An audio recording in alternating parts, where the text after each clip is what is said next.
আসসালামু আলাইকুম, জুম্মা মোবারক। আবার 2 বছর পর চিন্তা ভাবনা করলাম যে আবার 2 বছর পর কিছু কবুতর আবার উড়াবো। 2 বছর বাদ দিয়ে দিছিলাম, রাগ করে এলাকার লোকজন ধরে ডিস্টার্ব করে। তারা এগুলো বোঝে না, মনে করে যে হচ্ছে সাধারণ কবুতর, ধরে নিয়ে জবাই করে খায় ফেলে। তাই এবার চিন্তা করছি যে আবার কিছু, এই জন্য এই যে কিছু বেবি রেডি করতেছি।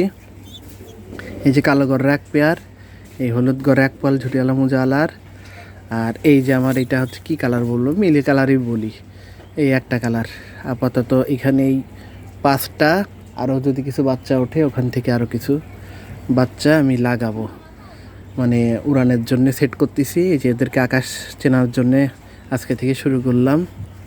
মূলত এই যে আমার এই যে জায়গা এটা 2 বছরে পানি পরে পরে নষ্ট হয়ে গেছে, ওইটা খুলে দিলে এখান থেকে ফাঁকা বের হয়, এরপর দিয়ে ভিতরে ঢোকে। তাই এটা আবার নতুন করে করতে হবে। এটা সামনের শুক্রবার এটা করে ফেলবো, যেহেতু ওদেরকে 15-20 দিন আকাশ চেনাতে হবে।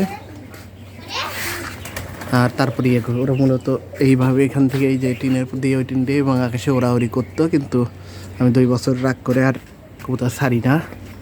তো ইনশাল্লাহ এই 5টা বাচ্চা রেডি করতেছি উড়ানের জন্যে। সাথে হচ্ছে আরও কিছু লাল গররা আর অন্যান্য সবজি গররা বাচ্চা 2টা উঠলে ওগুলাও আমি ইনশাল্লাহ উড়াবো। এই এখান দিয়ে বের হয়, ওটা ঠিক করতে হবে। 2 বছর ধরে এরকম বৃষ্টির পানিতে পরে নষ্ট হয়ে গেছে। ঠিক আছে, ওকে, আল্লাহ হাফিজ, ভালো থাকবেন।